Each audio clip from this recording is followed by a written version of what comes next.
Bonjour à toutes et à tous, j'espère que vous allez bien. Aujourd'hui on se retrouve pour un tout nouvel épisode, un nouvel échange avec Moncef Zehar, coach, entraîneur, préparateur de tennis. Voilà, il va nous raconter un petit peu ses expériences.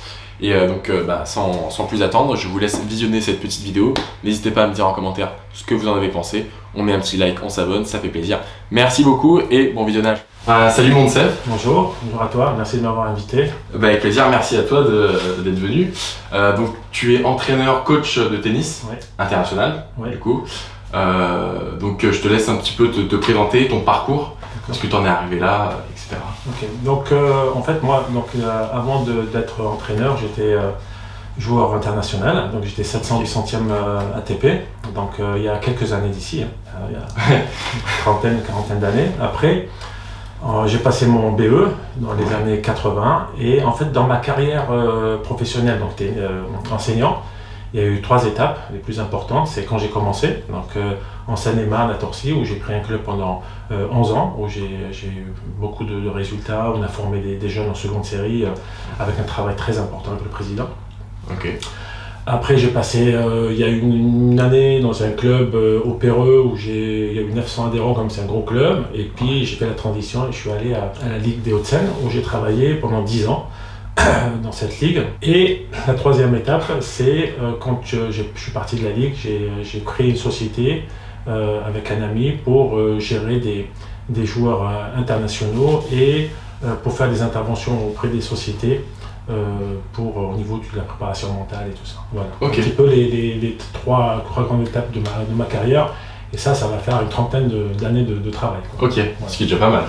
Ouais, et donc c'est quoi qu'est-ce que tu es amené à faire durant justement, en tant que coach de tennis international, qu'est-ce que tu fais Alors, moi je me suis un peu à l'entraînement. L'entraînement c'est notre grosse partie, quoi. Donc il y a l'entraînement, et pour ça il y a la programmation, l'entraînement, et ma spécialité entre guillemets dans le travail pédagogique, c'est un petit peu le travail de la mécanique, de la biomécanique. Dans l'enseignement. Ça veut dire que mon principal souci, c'est de donner des moyens techniques, mécaniques à un joueur pour pouvoir faire ce qu'il veut avec sa raquette. Ouais. Après, il y a tout l'aspect qui est très important, qui est mental, tactique, tout ça, mais à partir du moment où je pars du principe qu'on a des armes pour se défendre, on est capable de faire avancer la balle, etc., on est capable d'atteindre le haut niveau. Maintenant, après, il y a pas mal de paramètres qui font que c'est beaucoup plus complexe que ça. Ouais. Et toi, quand est-ce que tu as eu le déclic où tu t'es dit j'ai envie d'être coach de tennis? J'ai jamais voulu, parce que c'est transmettre qui m'importait, moi. Donc en fait je voulais pas être enseignant de tennis, j'aime transmettre. Okay. Mais dans mon métier, en fait, je joue au tennis pour transmettre. J'étais pas prof de maths ni des profs de français, j'avais que le tennis. Donc moi, en fait, ma principale préoccupation, c'est transmettre à des enfants un savoir. Donc j'ai essayé de me développer, bien sûr, au niveau formation. On a passé le BE1, le BE2. On a fait des formations assez importantes pour pouvoir transmettre au mieux possible un savoir à des jeunes de 6 ans, 7 ans, 8 ans et plus. Voilà. C'est ça qui m'intéressait le plus, quoi. Et toi, du coup, typiquement, une journée en tant qu'entraîneur, c'est quoi? Alors, une journée type, j'ai accompagné un joueur junior, on a travaillé pendant 3 ans. Là, je parle en tant qu'indépendant. Coach, là, okay. C'est 5 dernières années. Et là, en fait, la journée type, c'est à 8h du matin, on est sur le terrain, on a un travail d'échauffement, un travail de préparation. Après, il y a 2 heures de tennis, un travail technico-tactique. Voilà, c'est un travail vraiment en profondeur. Après, l'après-midi, ça dure à peu près 3 heures le matin. Okay. Et l'après-midi, on refait une préparation pour éviter les blessures, parce que c'est un enfant qui joue entre 6 et 7 heures, donc un travail de 6-7 heures dans la journée. L'après-midi, on avait un sparring partner. Un sparring partner, c'est un joueur comme mon joueur, pour pouvoir taper des balles, échanger, faire des matchs d'entraînement, suivi par un entraînement physique. Physique, ça veut dire qu'on pouvait faire du cardio, on pouvait faire de la musculation, on pouvait faire des renforcements. Donc tout ça, ça dure à peu près 6-7 heures. Donc un premier temps, il va y avoir beaucoup de travail le matin, un travail technique, coup droit, revers, tout ce qui est un travail de jeu de jambes, de déplacement. Et l'après-midi, il y a beaucoup de travail de match, de service et de retour. Okay. Et on finit par un travail physique à la fin de la journée. Ok. Voilà. Alors l'important aussi, c'est dans tout ça, il y a toute une programmation. dans la semaine, on ne fait pas n'importe quoi, les charges de travail ne sont pas les mêmes, suivant les journées. La diététique est importante, bien sûr, le sommeil est important, il y a pas mal de paramètres qui rentrent en. Ok, c'est assez... C'est facile comme ça parce qu'on connaît, mais c'est assez complexe, il faut se mettre dedans, on travaille, et pour pouvoir mettre ça en place, c'est pas évident sur les mois et les années qui suivent. Et toi, c'est quoi les difficultés que tu rencontres au quotidien de ce métier, justement? Alors, en fait, c'est la plus grosse difficulté, c'est de trouver des endroits pour entraîner.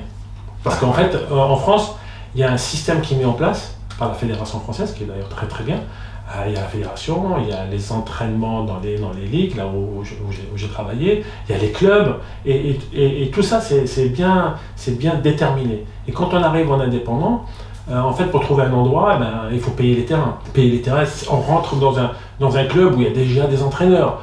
Donc, c'est un porte-à-faux, mais j'ai trouvé, moi, des personnes qui n'ont pas cet esprit refermé, comme la ligue, ou le comité plutôt maintenant du Val-de-Marne qui m'a ouvert ses portes. Il y a le club de Rueil-Malmaison, le RAC, qui m'a ouvert ses portes aussi. Voilà, pour pas que je me trompe, voilà, c'est le club et la ligue qui m'ont ouvert les portes pour pouvoir entraîner des séjours. Voilà. Parce que sinon c'est sinon c'est galère, et puis sinon il faut aller trouver des endroits, des terrains pour payer. Ça coûte très cher sur la région parisienne. Un terrain, quand on voit un terrain, c'est quand même minimum c'est 20 euros, sinon c'est plutôt 30 euros. Donc si on joue 4 heures par jour, la journée elle coûte très cher, donc c'est pratiquement impossible. Voilà. Ok. Pour moi, c'est la plus grosse difficulté que j'ai eue. Et justement, un point fort maintenant de cet univers, ce que t'aimes le point fort, c'est pouvoir mener un projet sans frein, sans limite. Ne pas avoir des comptes à rendre à des personnes. C'est vraiment sur le haut niveau, ça veut dire qu'on ne perd pas de temps en fait. Quand on a décidé de faire quelque chose, on y va à fond, et il n'y a pas de personnes entre moi et le joueur. Donc on avance très très vite, on a des problèmes, on réserve des terrains, on va bosser, c'est vraiment ça. Le seul inconvénient, c'est les moyens, bien sûr, il faut des moyens et pour pouvoir voyager, pouvoir travailler. Mais pour moi, c'est ça le frein, ça veut dire qu'à un certain moment, on tombe d'accord avec les parents, l'enfant, et puis on trace, on va vite. Et d'ailleurs, quand on voit sur le niveau international, c'est un peu ce modèle-là qui arrive à avancer. Il y a toujours un entraîneur physique, bien sûr, plus on est fort, plus il y a un entraîneur physique. J'avais un entraîneur physique, bien sûr, qui s'occupait de lui. On faisait des tests physiques, et c'est moi qui faisais l'entraînement physique, mais j'avais quand même quelqu'un qui surveillait tout ça. Et on avançait très très vite, on perdait pas de temps. Voilà. Et un petit peu à haut niveau, ce que je me suis aperçu quand je voyageais, c'est un petit peu ça qui se passe. Et on a rencontré quand même Sinner, quand on était à Casablanca. Sinner, il avait son entraîneur et ça avançait, quoi. On traçait, on y allait, quoi. On perdait pas de temps, il n'y avait pas de perte de temps, quoi. Voilà, vous êtes une petite équipe en fait Oui, j'ai mon copain qui est entraîneur physique, donc il m'aide beaucoup. Donc on fait la programmation ensemble, on fait le travail physique, les tests physiques et tout ça. Et puis moi derrière, j'applique tout le travail qu'il y a à fournir pour la progression du gamin. Et moi je m'occupe de toute la partie tennis, et voilà. Donc on arrive à gérer un petit peu toutes ces charges de travail avec la programmation de toute l'année, les tournois et tout ça. Voilà. Ok. Est-ce que tu as un petit moment de réussite dans ta carrière, ou un truc où tu te souviendras toujours à nous raconter une petite anecdote? C'est une réussite quelque part, parce que l'objectif c'était de le faire entrer dans le top 50 mondial pour pouvoir faire tous les grands chelems. En fait on a réussi, à part l'Australie parce qu'on avait commencé un petit peu avant, on a réussi à faire Roland-Garros, Wimbledon et l'US Open. Donc ça c'était une réussite, mais avec un joueur avec ce joueur-là, avec qui je m'occupais. Donc mais c'est en fait quand il a gagné le tournoi de Cap d'Agde, c'est vraiment la sensation qui a été forte pour moi, un aboutissement, parce que gagner ce tournoi-là qui était quand même important, c'est un tournoi junior international qui se situe au niveau du grade 2, mais quand même il était assez fort. Et en tout cas nous quand je travaillais à la fédération, c'était un tournoi qui était quand même important, un passage obligé, et il a gagné ce tournoi-là. C'était vraiment une émotion particulière. Ok, voilà. C'était une étape... Voilà, une étape importante. Tu rentres, tu gagnes des grades 2, derrière il en a gagné d'autres, mais c'était le premier, et en France, c'était très important en tout cas pour moi, ça m'a fait quelque chose. Puis le sentiment d'avoir accompagné quelqu'un, de l'avoir aidé pendant pas mal de temps, d'être au quotidien avec lui, pouvoir voir sa réussite à un moment donné.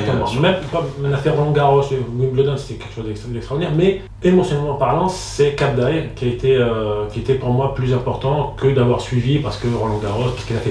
Il a perdu au premier tour, c'est vrai que il est arrivé au bout du truc, il est rentré 50e mondial, tu vois, il est passé l'objectif, c'est de rentrer dans les grands chelems et pouvoir être numéro un joueur africain. Donc il était numéro un joueur africain et il a fait les. Mais c'est quand même Cap d'Aille qui m'a. Ok. Et là aujourd'hui, à l'heure actuelle, il en est où du coup Là, je l'ai envoyé aux États-Unis, il est dans une grosse université. Ok. Là, il joue top 20 universitaire, quoi. Il est, à mon avis, il joue autour de la 500e place mondiale. Ok, ouais, donc il a un petit peu stoppé le circuit. Et oui, parce que quand on a fini la tournée ITF junior, on est passé sur le senior, et là, il a commencé à toucher à la 700e, 600, 800e, mais gagner des matchs et être 600, c'est pas pareil. Après, il est parti aux États-Unis, et donc là, et là, je m'occupe d'un autre petit.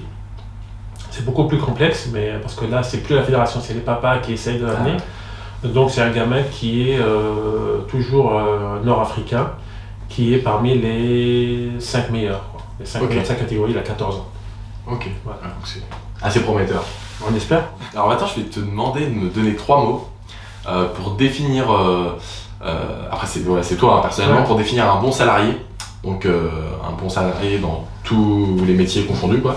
Et 3 autres mots pour un bon coach, un bon entraîneur de tennis. Donc ce que tu fais. Alors un bon salarié, c'est... alors je sais pas si je vais arriver à trouver 3, mais je vais essayer 3 mots. Mais, ouais, 3 mots. ça va une conscience professionnelle. Ok. C'est d'être bienveillant et c'est de savoir écouter les autres. Ok. Ouais, ça pour moi c'est très important. Alors pour le reste, je trouve que la question, l'autre... c'est par rapport à ton métier. Alors mon métier, je trouve que j'ai remarqué, c'est qu'en France en tout cas, on fait avancer beaucoup le savoir, la science, la formation. Ouais. Et on fait avancer que ça en fait. Ça veut dire que chaque fois qu'on veut faire quelque chose, c'est par rapport à quelque chose de scientifique. Ça permet de se rassurer. Et moi, je pense qu'il y a 3 autres choses. Il y a la science bien sûr. Il y a l'intuition. Pour moi, c'est quelque chose de très très important. L'intuition, c'est sentir les choses. Et le vécu. Il faut ces 3 choses-là pour moi. Donc le vécu, l'expérience, l'intuition et la science. Parce que j'ai vu pas mal d'entraîneurs qui étaient vraiment très, très calés dans pas mal de savoirs. Et en fait, tu ne formes rien du tout. Tu sais ça, tu sais ça, tu sais. En fait, tu sais les bouquins. Et tu rassures tout ton entourage. C'est-à-dire on est dans un programme, on fait des choses très très bien. D'ailleurs c'est un peu le mal un peu que je remarque, c'est qu'on a toujours des choses très bien posées, mais après, si on veut, il y a votre intuition, et voilà. Donc ce que je vous dis, c'est très très important là-dessus, et l'expérience. Donc il faut associer les 3. Alors je ne sais pas, si moi j'ai une anecdote, j'écoute un petit peu des fois des personnes qui font des réunions comme ça, plutôt des préparateurs mentaux et tout ça. Et il parlait, c'est Ali Bani qui disait ça, il parlait de la Grèce et des Romains. Ok. Et sur les temples, il disait que tous les temples romains sont toujours debout, tous les temples grecs sont en train de se détruire. Pourquoi ? Parce que les Grecs ont une préparation scientifique, mathématique. Ils font tout au niveau mathématique. Et les Romains, c'est plutôt les gens du métier qui font les choses, sans mathématiques, sans rien. Donc c'est un savoir. Donc il ne faut pas ni l'un ni l'autre, il faut associer, moi je pense qu'il faut associer les deux, c'est un peu mon idée. C'est pouvoir associer la science, l'expérience et l'intuition. Et là, je pense qu'on devient très bon. Et justement, en fait, d'où l'expérience, toi tu as été ancien joueur international, donc c'est aussi ça qui t'apporte avant tout. Moi j'ai vécu dans cette... c'est parce que j'ai eu cette idée-là, parce que j'ai travaillé dans un comité, dans une ligue de tennis, et c'était plutôt ça qui les rassurait. Ça veut dire qu'il faut toujours poser les choses. Et je ne comprenais pas, parce que moi, il y a des choses que je vois, par exemple, blanches, mais un côté bleu, je vois des choses différentes, parce qu'il y a mon intuition qui me dit « Non, il ne faut pas aller par ça, parce que j'ai senti que le gamin, il préférait peut-être ça. » Et donc après, on va chercher un petit peu ce qu'il faut faire, parce qu'au niveau scientifique, c'est important. On ne peut pas blesser l'enfant. Quand je parle de biomécanique, il y a des recherches, il y a des gens qui ont fait de la biomécanique. Moi, je fais de la biomécanique, mais je ne suis pas biomécanicien. J'utilise ça et je l'amène au niveau pédagogie. Et c'est beaucoup plus facile. On a fait des interventions au niveau des comités, des ligues. On a fait des interventions avec mon ami là, qui est Erwan, qui avec qui je travaille, donc on a fait des interventions. Mais c'est cet apport-là que les gens ne comprennent pas, c'est pas la biomécanique posée et on dit voilà ce qui ne va pas, c'est comment on amène cette mécanique sur un terrain, donc c'est de la pédagogie pure et dure, et parce qu'un entraîneur n'a pas sa caméra, n'a pas son truc pour dire tiens, c'est à 20 degrés là, c'est pas bon, il faut redonner, c'est pas possible. Et donc nous on amène ce travail-là qui est pour moi très très important. Voilà. Ok. Et toi, comment tu vois l'avenir de ce métier? Est-ce que pour toi, c'est un métier d'avenir qui va durer Écoutez, oui, parce que les gens ont toujours envie de jouer au tennis. Et puis c'est vrai que nous, on est dans un milieu, au niveau, parce qu'il y a le niveau international, il y a des pays qui ne sont pas du tout développés, qui ont envie de se développer. En France, c'est vraiment bien développé, mais il y a le padel qui vient couvrir un petit peu les clubs, qui est intéressant. Mais je trouve qu'en fait, il y a un avenir. En tout cas, moi, je vais parler peut-être en France. Il y a un avenir, mais il faudrait quand même l'orienter un peu entre deux parties. Il y a le parti amateur et la partie professionnelle. Et c'est un peu compliqué dans une association parce que c'est un but non lucratif. Un peu comme on fait le football. Ça veut dire qu'à un certain moment, il y a quand même des professionnels et des amateurs. Alors je ne sais pas comment ils peuvent faire ça juridiquement, mais je pense que le tennis devrait un petit peu s'orienter là pour avoir plus de très bons joueurs et d'aller plus concurrencer le monde. Et comme je te disais tout à l'heure, aller plus vite directement des résultats, ne pas perdre de temps. Ouais. Ça veut dire quand on est un groupe de professionnels, on cherche des résultats, on ne perd pas de temps, quoi. Il faut aller très vite. Et là, des fois, je pense qu'il y a des lourdeurs qui font que c'est normal, ça existe ces lourdeurs, ce n'est pas une critique négative, parce qu'il faut passer par ça. À mon avis, il faut séparer ça pour pouvoir avoir des résultats. Et au niveau à venir, je pense qu'on a pris du retard au niveau de la structuration de nos clubs. Les clubs sont un peu vieillots, donc si tu veux, on arrive dans des salles de gym où c'est magnifique, on voit des trucs, des machines, tout est neuf, on va dans les vestiaires et là on se retrouve un peu avec des structures un peu vieillottes, quoi. Ouais. Voilà, si on arrive à faire ça, je pense que c'est là en tout cas, je pense qu'il y a des choses à apprendre et le sport est très important dans la vie des gens. Les gens essaient de revenir à la nature, revenir au sport, aller voir la bonne bouffe. Donc à mon avis, il y a quand même de l'avenir. Le tennis est compliqué à faire parce qu'il est très difficile à jouer, mais il n'y a pas d'elle qui est venue couvrir. Donc voilà, donc, il y a une activation sportive. Je pense qu'il y aura beaucoup de travail dans ce métier-là. Ok.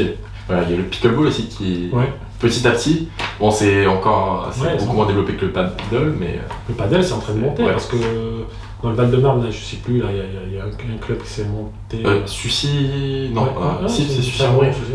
C'est ça. Comme ça, il y a je ne sais pas combien de terrains. Il y a plein de clubs qui sont en train de mettre 2-3 paddles. Moi, des copains qui travaillent dans les clubs, le paddle, ça marche, c'est en train de partir. Il y a de plus en plus de monde. Là, on passe, je crois, on n'est pas loin d'1 million de licenciés en tout. Mais quand on regarde le tennis, c'est entrain de... Parce que c'est compliqué en fait, c'est facile. Moi je suis allé en Espagne, le padel il est plein tout le temps. Les gens ils viennent, n'importe quel âge, des femmes, des enfants, d'un certain âge, ils peuvent jouer. Donc ça crée... C'est un peu plus ludique, Voilà, ça crée de l'événement dans le club et de l'animation et tout ça. Ok. Et on sait qu'on n'en a pas encore assez en France. On n'a pas assez, bien sûr. On n'a pas assez. Mais ça se développe, c'est en train de se développer. Et là je sais qu'à Grasse il y en a beaucoup. Dans le Val-de-Marne, il y a à Bretagne, ils sont en train de monter. Non, il y a des clubs qui mettent 2-3 padels à chaque fois. Ils sont en train d'enlever un petit peu de terrain de tennis et mettre du padel. Moi, ça, j'aime le tennis, je suis du tennis, j'adore ce sport-là. Je suis passionné par ça. Et quand je vois on enlève un pour l'autre, ça me dérange. Mais quand on met un avec l'autre, ça me va. Oui. Et toi, comment tu vois un petit peu l'évolution sur l'accompagnement, les méthodes de travail en fait dans ton métier, les outils de travail, est-ce qu'ils ont évolué comparé à avant? Est-ce que tu remarques qu'aujourd'hui il y a quand même un petit peu plus d'outils de par soit le numérique, je ne sais pas si vous êtes un peu concerné par ça, puisque c'est quand même c'est plus du manuel on va dire, à part pour la programmation des entraînements. En plus là, en tout cas dans mon métier à moi, je pense qu'il y a beaucoup d'entraîneurs qui s'occupent vraiment du terrain, quoi. Donc éventuellement par des films, pour voir un petit peu ce qui ne va pas, la plupart des joueurs vont aller dans des centres un petit peu de bioméca pour essayer de voir comment ils peuvent améliorer. On a vu pas mal de... Il y a un centre à Rennes qui s'occupe de ça aussi. On va améliorer certaines choses. Mais Mais je pense qu'on des fois on va trop vite vers le côté scientifique parce qu'en fait on s'ennuie un peu facilement, on essaie de trouver d'autres manières de faire et en fait la base pédagogique, l'apprentissage mécanique, biomécanique, avoir des bons gestes qui permettent. Et puis la difficulté c'est de trouver la bonne mécanique à chaque joueur. C'est pas juste un concept qu'on colle à l'autre, c'est ça qui est mauvais. Ce qui est difficile et ce qui est passionnant dans notre métier, dans cette pédagogie, c'est de pouvoir mettre, en fait, chaque coup droit est spécifique à chaque joueur. Et par contre, il y a une mécanique qui doit être pareille. Si vous regardez des joueurs de très haut niveau, ils sont plus ou moins tous similaires quand je parle de leur travail squelettique. Pas la gestuelle. Hein. On en voit Nadal. Nadal, il a un geste qui est spécial. Federer, ils sont pas. Mais quand on regarde mécaniquement, à part l'attaque de balle, les angles d'attaque de balle, ça tourne toujours pareil. La mécanique est toujours pareille. Et je trouve qu'il faut aller encore plus loin là-dessus. Et moi, quand j'ai fait un petit peu quelques interventions pour des formations, je trouve qu'il y a des gens qui sentent un peu ça. Il y a un manque parce que on plaque ce qu'on fait les biomécaniciens, on dit voilà, le coup droit c'est comme ça, mais après on ne sait pas le transmettre, on ne sait pas le transférer sur un terrain. Et on ne sait pas dire pourquoi ça ne marche pas. Et là, je veux dire, la machine elle est bien gentille, mais à un certain moment, quand vous allez voir une balle partir, c'est vous qui allez sentir si la balle elle est sortie facilement ou pas, si elle va assez vite par rapport à l'énergie déployée.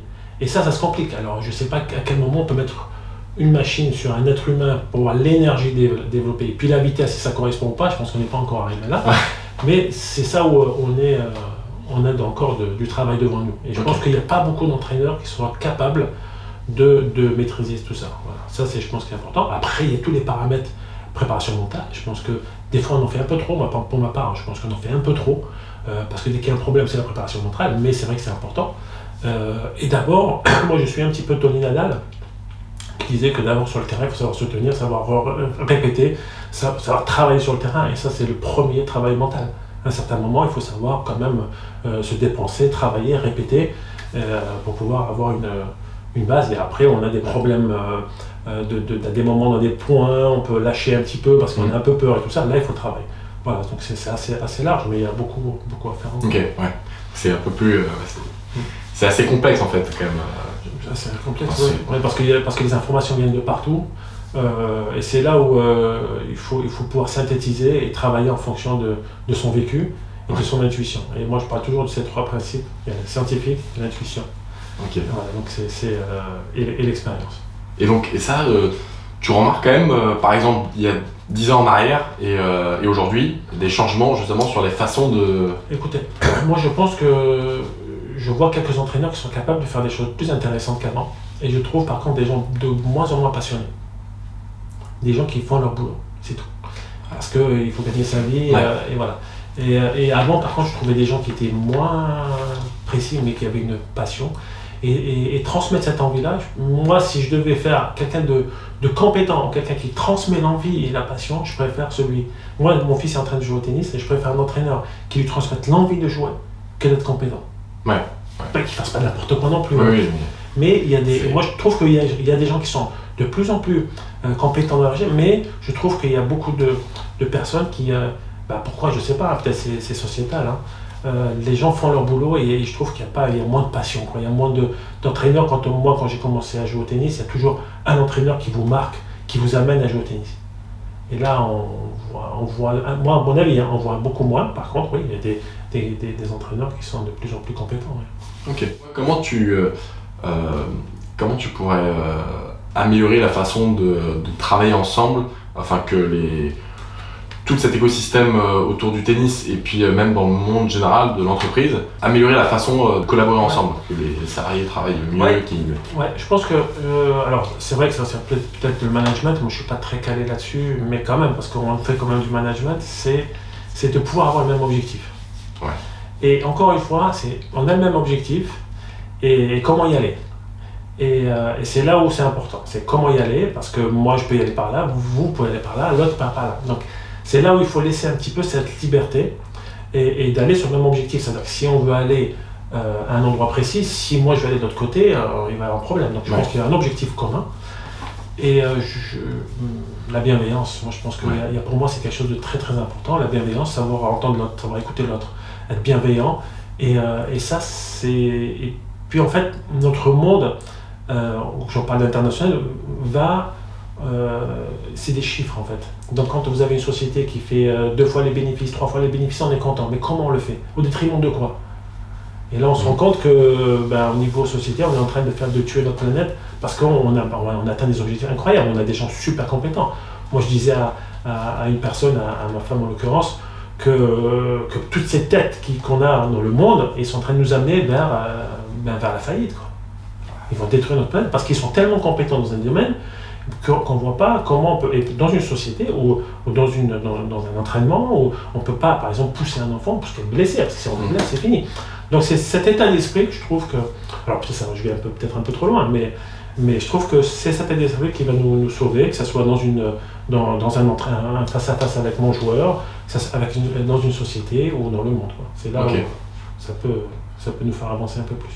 Tu avais un moyen de pouvoir changer quelque chose, que ce soit dans ton métier ou ce que tu fais même dans la vie au quotidien, si tu avais n'importe quel moyen qui te permettrait de changer n'importe quoi, ou d'ajouter quelque chose, qu'est-ce que ça serait Ouais, je tourne un petit peu en boucle, moi, c'est surtout la bienveillance, quoi. C'est ça que... Même dans la société, globalement. Ouais, ça c'est quelque chose, je trouve que un peu c'est chacun pour soi, Dieu pour tous, on avance, et je vois même moi, je fais la même chose, hein, donc je travaille et je me dis, mais prends le temps de faire les choses, on ne le fait pas assez, parce qu'on a besoin de résultats, parce qu'on a besoin d'avancer, parce qu'on nous a mis ça dans la tête, et il y a ça, et puis dans notre milieu, essayer d'avoir des gens un peu plus passionnés pour pouvoir améliorer les choses. Je trouve que,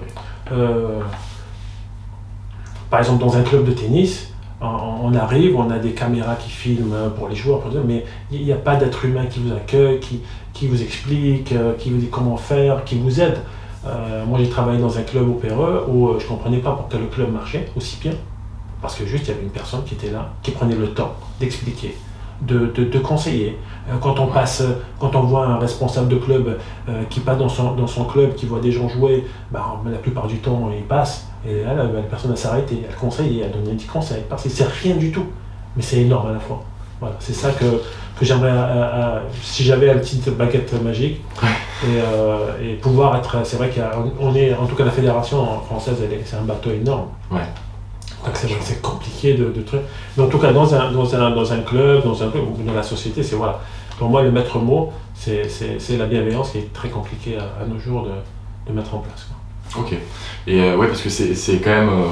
Est-ce que c'est facile d'en vivre de ce métier, justement, d'entraîneur? C'est un peu. Écoute, moi, c'est vrai qu'il y a beaucoup de gens qui gagnent bien leur vie, quand même. Surtout dans la région parisienne. Alors, en province, on gagne peut-être un peu moins, mais la vie est un peu moins chère. Celui qui est bon, la plupart du temps, il tourne, quoi. Ça marche par réseau souvent aussi. Oui, ça marche par réseau, et puis les gens savent que c'est un bon entraîneur. Maintenant, les jeunes, moi j'ai un copain qui travaille en province, il est responsable d'un club, il a besoin d'heures le samedi et le dimanche, et les jeunes ne viennent pas travailler, hein, le samedi et dimanche, ils ne viennent pas. Ils ont leur week-end. Donc la société a changé. La société, c'est le jeune quand il arrive, c'est qu'est-ce que vous faites pour moi? Ouais. D'abord, c'est pas. Et avant, non. Moi, je travaillais, quand j'ai commencé à travailler, je travaillais le lundi au dimanche matin. Et je voulais savoir comment j'allais être dans ce métier, est-ce que j'allais pouvoir bien travailler, est-ce que j'allais pouvoir former des joueurs. J'étais complètement dans ce truc-là. Je voulais transmettre que là, les gens s'occupent d'eux. Comment moi, je vais gagner ma vie. Et vous allez m'amener le samedi et le dimanche, je vais pas aller avec mes copains et tout ça. Et c'est pourquoi. Et puis les salaires sont en train de baisser. Voilà. Mais le monde, c'est au niveau international, tout ça. Mais je pense que là, il y a quand même des gens qui vivent quand même encore bien de ce métier-là. On voit par exemple des académies qui se développent en France. Il y a des gens qui ont quand même des moyens. Il y a, je dirais peut-être pas le nom, mais à Paris, il y en a quand même des académies qui s'ouvrent et qui travaillent bien. Pourquoi ces académies travaillent bien? Parce qu'on laisse la place. On laisse la place dans les clubs parce que on n'y va pas comme ces mecs-là. Et ces mecs-là, ils vont, comme je disais tout à l'heure, ils vont droit au but, ils vont entraîner, ils vont aller chercher le résultat, ils vont tout de suite chercher ce qui ne va pas et ils avancent beaucoup plus vite que les autres. Et à la différence d'une ligue, du coup, toi, c'est quoi ta vision là-dessus? Moi, la ligue, je pense que ça dépend de l'état d'esprit de chaque ligue, mais je pense que c'est un accompagnement qui est bien, mais pas orienté très haut niveau. Ok. Tu vois, par exemple, à part quelques ligues que je connais, qui sont vraiment... Parce qu'il faut un président derrière qui vous laisse faire. Ouais. Voilà. Et quand on voit un petit peu les comités, c'est une structure énorme. Je veux dire, dans le monde, ça n'existe pas d'avoir des structures comme ça, qui accompagnent les joueurs. Par exemple, quelqu'un qui n'a pas les moyens ou qui manque de moyens, parce que quand même pour entraîner un joueur, il faut entre 40 et 50 000, comme vous regardez les tarifs qu'il y a, c'est entre 40 et 60 000 euros, 70 000 euros, voire plus quand on commence à voyager. Et la fédération, la Ligue couvre tout ça. À l'époque, vous n'aviez pas rien de tout ça. Non, quand je m'entraînais, il n'y avait rien, c'est mes parents qui payaient. Après, moi, j'étais pas français quand je jouais très bien, parce que j'étais un des meilleurs joueurs du monde à 16 ans, 15 ans, 16 ans, j'étais parmi les meilleurs joueurs du monde, mais j'étais algérien. Et après, maintenant, je suis français, mais voilà, c'est trop tard. Mais il y avait quand même des accompagnements. Moi, je me rappelle des joueurs comme Benabiles, comme Forger, comme Tula, tout ça, ils étaient quand même couverts par la Fédé. Ouais. Ils étaient entraînés, c'est fabuleux. C'est un système qui est extraordinaire, sauf qu'il manque, pour moi, une petite touche en plus pour une petite touche en plus pour vraiment dire, voilà, on est tous couverts en fait par la Fédé, toi, et ça ne correspond pas je parle de haut niveau là. C'est pour ça que je disais au départ, il faut deux choses, c'est le haut niveau, on recherche le haut niveau, et quand on recherche l'amateurisme, comment fonctionne. Et là, je pense qu'il y a un truc à faire, parce qu'au niveau des entraînements de haut niveau, on a quand même des salaires qui sont là, qui ne bougent pas. Quand on voyage au niveau international, si vous n'avez pas de résultat, vous risquez de ne pas avoir votre boulot. Donc la rage que vous avez pour entraîner, et non, c'est pas pareil. Ouais, c'est sûr. Mais, ok, après il y a les extrêmes, moi j'aime pas trop les extrêmes, donc je pense qu'il y a un truc à trouver un équilibre pour permettre d'avoir de meilleures performances, en tout cas en France. Ok. Et pour finir, toi, est-ce que tu aurais un conseil à donner justement à quelqu'un qui souhaiterait devenir entraîneur de tennis ou coach, accompagnateur? Voilà, s'il est passionné par ça, je vais lui dire qu'il n'a aucun souci à se faire. Ok. Après, il y a les compétences, mais s'il est passionné par ça, il n'a aucun souci à se faire. Il va trouver sa place. Voilà. Les gens vont le voir. Ça se fait naturellement. Ça se fait naturellement. Après, quand c'est quelqu'un qui se force, tout ça, moi je vois pas mal de gens rentrer dans le métier, après ils changent de métier, ils vont aller vers autre chose. Voilà, mais c'est le monde qui change. Mais si quelqu'un est passionné par ça, il est tranquille. Ok. Merci mon C'est moi qui te remercie. Voilà. Avec plaisir.